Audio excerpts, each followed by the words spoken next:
जय श्री राम। नमस्कार, good morning. कैसे हो आप सभी?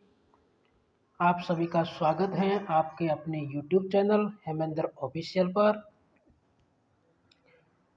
उम्मीद करता हूँ आप सभी अच्छे होंगे, स्वस्थ होंगे, मस्त होंगे। आज मैं एक नया सेशन लेके आया हूँ, राजस्थान की नदियाँ पार्ट 2। पिछले सेशन में किस क्वेश्चन की चर्चा की थी और उससे आगे के क्वेश्चन में इस सेशन में लेके आया हूँ। पहला क्वेश्चन है, कौन सी नदी राजस्थान में उत्तर दिशा से प्रवेश करती है? इन नदियों में से ये बताना है कि कौन सी नदी है वो राजस्थान में उत्तर दिशा से प्रवेश करती है। पहली है चंबल नदी। चंबल नदी है वो राजस्थान में दक्षिण दिशा से प्रवेश करती है, जो जनाब पाव की पहाड़ी महू इंदौर एमपी से निकलती है और राजस्थान में 84 गढ़ चित्तौड़ से प्रवेश करती है, तो ये दक्षिण दिशा से प्रवेश कर रही है। दूसरा माही नदी। माही नदी भी राजस्थान में दक्षिण दिशा से प्रवेश करती है, जो अममोरू की पहाड़ी मेहद झील धार जिला एमपी से निकलती है और बांसवाड़ा से राजस्थान में प्रवेश करती है, तो ये भी दक्षिण दिशा से प्रवेश करती है। सी ऑप्शन में घग्गर दे रखा है, तो घग्गर शिवालिक की पहाड़ियों से निकलकर और राजस्थान में प्रवेश करती है हनुमानगढ़ जिले की टिब्बी तहसील से, तो घग्गर नदी है वो राजस्थान में उत्तर दिशा से प्रवेश करती है। और डी ऑप्शन के अंदर कांतली नदी है, जो कि आंतरिक प्रवाह की नदी है। और आंतरिक प्रवाह की नदियाँ कौन सी होती हैं? वे नदियाँ जो राजस्थान के अंदर ही उनका उद्गम होता है और राजस्थान के अंदर ही कुछ दूरी तक चल करके समाप्त हो जाती है। तो ये जो कांतली है खंडेला की पहाड़ी शिखर से निकलती है और कुछ दूरी बहने के बाद में चुरू की सीमा के आसपास ये रेत में विलीन हो जाती है। तो इस क्वेश्चन में ऑप्शन अपना कौन सा राइट होगा? ऑप्शन सी राइट होगा। घग्गर नदी है ये उत्तर दिशा से प्रवेश करती है। क्वेश्चन दूसरे क्वेश्चन में कहा गया है कि निम्नलिखित में से राजस्थान के किस प्रदेश में उत्तखात भूमि स्थल आकृति पाई जाती है? कौन से बेसिन में? तो इसके अंदर ऑप्शन राइट हो जाएगा चंबल बेसिन। चंबल बेसिन में उत्तखात भूमि स्थल आकृति पाई जाती है। उत्तखात भूमि स्थल आकृति किसे कहते हैं? वे नदियाँ जो बहते हुए जो उनके किनारे होते हैं, उन किनारों को तोड़ती हुई और बड़े बड़े गड्ढे बनाती हुई निकलती है, वो है उत्तखात स्थल आकृति की भूमि। तो कौन सी नदी बनाती है? चंबल नदी। तो ऑप्शन कौन सा करेक्ट होगा? B option is correct, Chambal basin. अगले क्वेश्चन पर चलते हैं। थर्ड नंबर क्वेश्चन, कौन सा उद्गम स्थल और नदी सुमेलित नहीं है? एक तरफ उद्गम स्थल दे रखा है और एक तरफ नदी का नाम दे रखा है। ऑप्शन ए में है दिवेर। दिवेर की पहाड़ियों से कोठारी नदी निकलती है, बिल्कुल राइट है।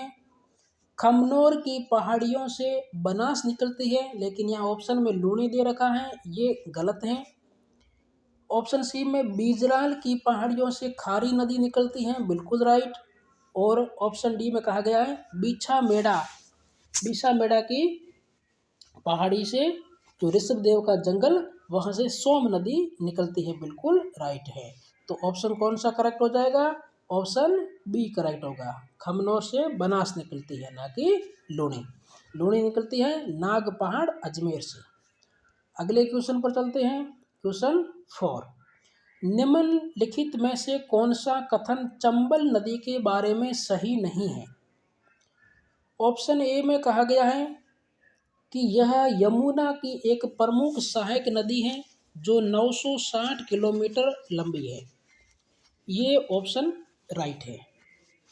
हालांकि वर्तमान में चंबल नदी की जो लंबाई है वो 1050 किलोमीटर हो चुकी है। कितनी? 1050 किलोमीटर। और पुरानी उसकी लंबाई थी 960 किलोमीटर। तो ये तो राइट है। बी ऑप्शन है मध्य भारत में स्थित नदी में ग्रेटर गंगा ड्रेनेज सिस्टम का एक महत्वपूर्ण हिस्सा शामिल है। तो ये भी ऑप्शन सही है। अगला सी ऑप्शन में कहा गया है यह राजस्थान राज्य से होकर बहने वाली नदियों में सबसे बड़ी है। राजस्थान राज्य से होकर बहने वाली नदियों में चंबल सबसे बड़ी है, बिल्कुल राइट है। और राजस्थान के अंदर प्रवाहित होने वाली नदियों में सबसे बड़ी कौन है? तो चंबल के होने के राजस्थान के अंदर प्रवाहित होने वाली, यानी उद्गम भी राजस्थान से और समाप्ति कहाँ हो रही है? राजस्थान में ही। तो वो कौन सी हो जाएगी अपनी? बनास। तो राजस्थान में बहने वाली सबसे बड़ी तो बनास है, लेकिन राजस्थान से होकर बहने वाली सबसे बड़ी नदी चंबल है। ठीक है, तो ये ऑप्शन भी अपना राइट है। अगला ऑप्शन कौन सा आ रहा था? डी ऑप्शन है चंबल द्वारा यमुना के साथ इसके संगम तक का कुल क्षेत्र हिमाचल प्रदेश, मध्य प्रदेश और राजस्थान में स्थित है। तो ये ऑप्शन अनकरेक्ट है, यानी रॉन्ग है। क्यों गलत है? क्योंकि चंबल नदी का उद्गम कहाँ होता है? जनापाव की पहाड़ी एमपी से, राजस्थान में 84गढ़ चित्तौड़ से प्रवेश करती हैं। राजस्थान में बहने के बाद ये यूपी में चली जाती हैं और यूपी में मुरादाबाद, इटावा, यूपी में ये यमुना में मिलती हैं। यमुना आगे चलकर गंगा में मिलती है और गंगा नदी आगे चल के बंगाल की खाड़ी में गिरती है। तो चंबल नदी है एमपी से निकली, राजस्थान में बही और राजस्थान में बहने के बाद में आगे यूपी में चली गई। तो कितने state? 3 state, Rajasthan, MP, UP. ठीक है, इसके अंदर कहा गया है कि चंबल जब यमुना के साथ मिलेगी तो उस दौरान ये हिमाचल प्रदेश, मध्य प्रदेश और राजस्थान में बहती है। ये गलत है। चंबल अपने उद्गम स्थल से लेके और जब ये यमुना में मिलेगी तब तक ये एमपी, राजस्थान और यूपी में बहती है, ना कि हिमाचल प्रदेश में। तो ऑप्शन डी होगा अपना इसमें सही बैठेगा। ये इस क्वेश्चन से रिलेटेड ये गलत ऑप्शन है। आगे चलते हैं। 5वां प्रश्न है द्रव्यवती नदी पुनर्जीवन परियोजना के विषय के संबंध में कौन सा कथन सही है? द्रव्यवती नदी पुनर्जीवन जो परियोजना थी वो क्या थी? तो इस 4 ऑप्शन दे रखे हैं इस क्वेश्चन में और इनमें ये कह रहा है कौन सा कथन है उससे संबंधित सही है। ए ऑप्शन में दे रखा है कि इसका शुभारंभ राजस्थान की सीएम वसुंधरा राजे द्वारा अजमेर में किया गया। बी ऑप्शन कह रहा है इसका उद्देश्य शहर के घटते भूजल को पुनर्जीवित करना है। तो बी ऑप्शन करेक्ट है। सी ऑप्शन कह रहा है इसे 2017 में पूर्ण किया गया, ये रॉन्ग है। डी ऑप्शन कह रहा है योजना के अनुसार इसके उद्देश्य की पूर्ति हुई है, ये भी गलत है। तो राइट ऑप्शन कौन सा होगा? बी, इसका उद्देश्य शहर के घटते भूजल को पुनर्जीवित करना है। अगला क्वेश्चन बैराज, कोठारी और खारी निम्नलिखित में से किस नदी की सहायक नदियां हैं? यहाँ जो बैराज लिखा गया है ये बेड़च को कहा गया है। हालांकि क्वेश्चन में बैराज लिख के कंफ्यूज करने के लिए बैराज लिख के पूछा गया है, जबकि राइट यहाँ बैठेगा, यहाँ कहा जा रहा है बेड़च के बारे में। तो बेड़च, कोठारी और खारी किस नदी की सहायक नदियां हैं? बेड़च, कोठारी और खारी ये बनास की सहायक नदियां हैं। किसकी है? बनास की। ऑप्शन अपना बी करेक्ट होगा। B option is correct. यहाँ जो बैराज कहा गया है इसका वास्तविक नाम है बेड़च। बेड़च वास्तविक नाम क्या है? बेड़च है। आगे चलते हैं। अगला क्वेश्चन 7 नंबर, निम्नलिखित में से कौन सा नदी और उत्पत्ति स्थान सुमेलित नहीं है? एक तरफ नदी और एक तरफ उसका उद्गम स्थल। हालांकि पीछे भी एक क्वेश्चन आया है इस तरह का, लेकिन वो अलग एग्जाम में आया था और ये अलग एग्जाम में आया हुआ, यानी क्वेश्चन है जो रिपीट हो रही है। ऑप्शन ए में दे रखा है सोम नदी बीछामेड़ा की पहाड़ी से, बी ऑप्शन में जाखम छोटी छादड़ी प्रतापगढ़ से, बिल्कुल राइट। सी में बाणगंगा, बाणगंगा का उद्गम होता है बेराठ की पहाड़ियां जयपुर से, जबकि यहाँ लिखा है सेवर पहाड़ियां, ये गलत है। सेवर की पहाड़ियों से उद्गम होता है साबी नदी का। डी ऑप्शन में रूपारेल नदी, इसका उद्गम स्थल कौन सा है, उदयनाथ की पहाड़ियां। तो क्या इसमें सही बैठेगा, सी ऑप्शन है वो सही है, यानी बाणगंगा बेराठ की पहाड़ियों से निकलती है, ना कि सेवर की पहाड़ियों से। अगले क्वेश्चन पर चलते हैं, क्वेश्चन 8। वाकल, मेसवा और हथमती सहायक नदियां हैं। वाकल, मेसवा और हथमती किस नदी की सहायक नदियां हैं, तो वाकल, मेसवा और हथमती साबरमती नदी की सहायक नदियां हैं। Option C is correct, Sabarmati नदी। क्वेश्चन 9 पे चलते हैं, निम्नलिखित में से कौन सी नदी राजस्थान के आंतरिक अपवाह तंत्र से संबंधित नहीं है। आंतरिक अपवाह तंत्र मैं कई बार बता चुका हूँ, आंतरिक जो अपवाह तंत्र हैं वे नदियाँ जिनका उद्गम राजस्थान के अंदर ही होता है और राजस्थान के अंदर ही वे विलीन हो जाती है, तो वो कहलाता है आंतरिक अपवाह तंत्र। तो इनमें से आंतरिक अपवाह तंत्र से संबंधित नहीं है, 3 नदियां आंतरिक अपवाह तंत्र की है, एक अलग है। ऑप्शन ए में कांतली दे रखा है, बी में काकनी दे रखा है, सी में मेडा जिसको मेंथा भी कहते हैं, और डी में डाई।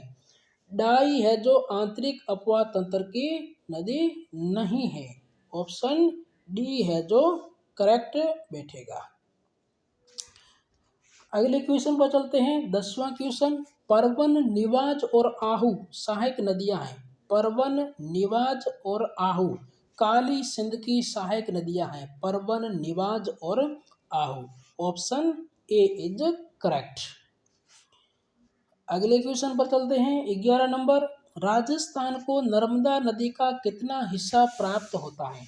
नर्मदा नदी का कितना हिस्सा राजस्थान को प्राप्त होता है, MAF में दे रखा है। ए ऑप्शन में 1.90 MAF, बी में 8.60 MAF, सी में 9.10 MAF और डी में 0.50 MAF। इसमें 0.50 MAF जो जल का हिस्सा है वो नर्मदा से राजस्थान को प्राप्त होता है। तो राजस्थान के कौन से जिले लाभान्वित होते हैं नर्मदा नदी से, तो जालोर और बाड़मेर। और ये सबसे पहली सिंचाई परियोजना है जो फुहारा सिंचाई पद्धति से सिंचाई होती है, स्प्रिंकलर। ठीक है, आगे चलते हैं। 12वां क्वेश्चन है, राजस्थान की किस नदी को रुंडित नदी कहा जाता है। रुंडित नदी, ताला नदी, अर्जुन की गंगा किसे कहते थे, बाण गंगा को। बाण गंगा को ही रुंडित नदी भी कहते हैं, ऑप्शन सी इज करेक्ट। अगले क्वेश्चन पर चलें, निम्नलिखित में से कौन सी नदी आंतरिक अपवाह से संबंधित नहीं है। इनमें से आंतरिक अपवाह से संबंधित कौन सी नदी नहीं है।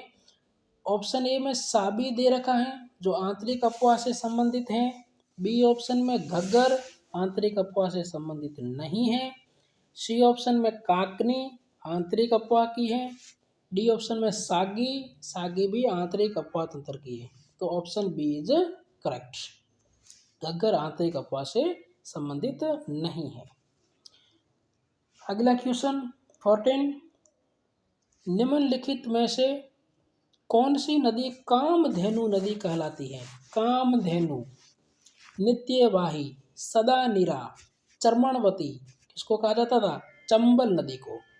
तो कामधेनु, नित्यवाही, सदानीरा, चर्मणवती चंबल नदी को कहते हैं, ऑप्शन बी इज करेक्ट। 15वां क्वेश्चन है, निम्न में से कौन सा किला सूकड़ी नदी के दाहिने किनारे पर स्थित है। सूकड़ी नदी के दाहिने किनारे पर कौन सा किला स्थित है। सूकड़ी सहायक नदी है लूनी नदी की और सूकड़ी के किनारे जालोर का किला स्थित है, option B is correct. Jalore का किला सूकड़ी नदी के किनारे स्थित है। अगला क्वेश्चन उदय सागर झील में जल प्रवाहित करने वाली नदी कौन सी है? कौन सी नदी है जो उदय सागर झील में अपना जल प्रवाहित करती है? तो अपने उद्गम स्थल पर आयड़ कहलाती है, फिर वो अपना जल उदय सागर झील में गिराती है और उसके बाद वहां से आगे बढ़ती है तो उसका नाम बेड़च हो जाता है। तो ऑप्शन कौन सा करेक्ट होगा? आयड़ नदी।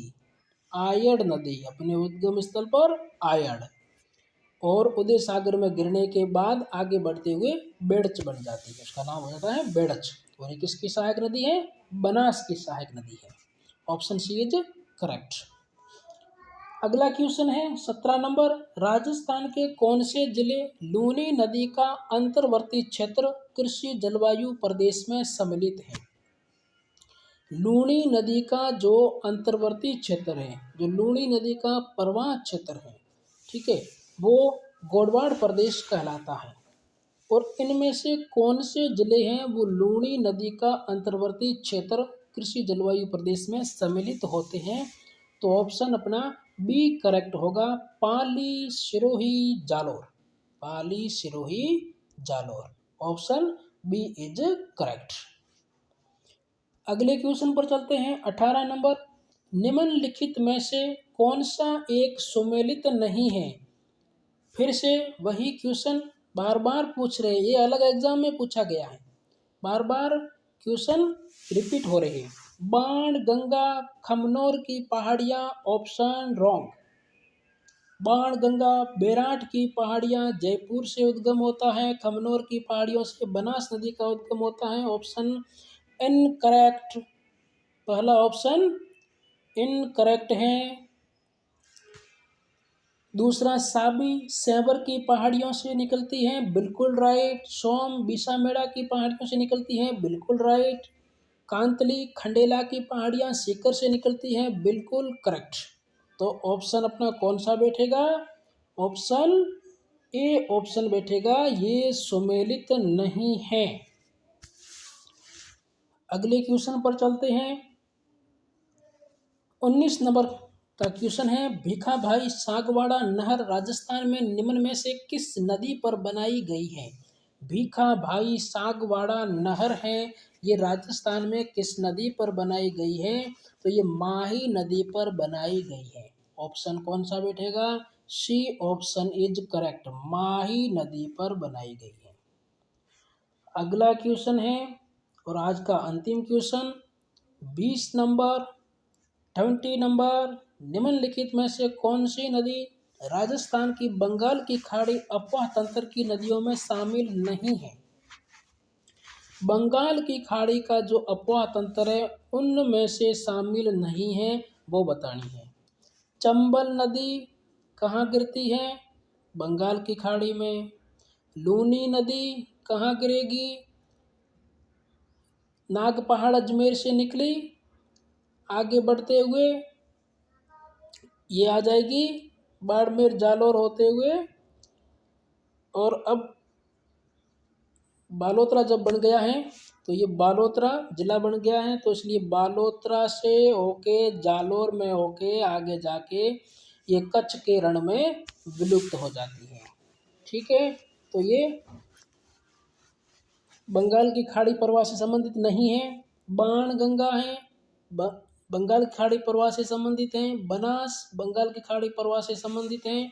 ऑप्शन अपना बी राइट होगा। लूनी नदी है, वो बंगाल की खाड़ी अफवाह तंत्र से संबंधित नहीं है। Option B is correct. आज का सेशन यहीं पर समाप्त कर रहे हैं। उम्मीद करता हूँ आपको ये सेशन अच्छा लगा होगा। चैनल पर पहली बार विजिट कर रहे हैं तो प्लीज़ चैनल को सब्सक्राइब ज़रूर करें और बेल आइकन का बटन दबाएं। वीडियो को लाइक और शेयर ज़रूर करें। Thanks, all the best.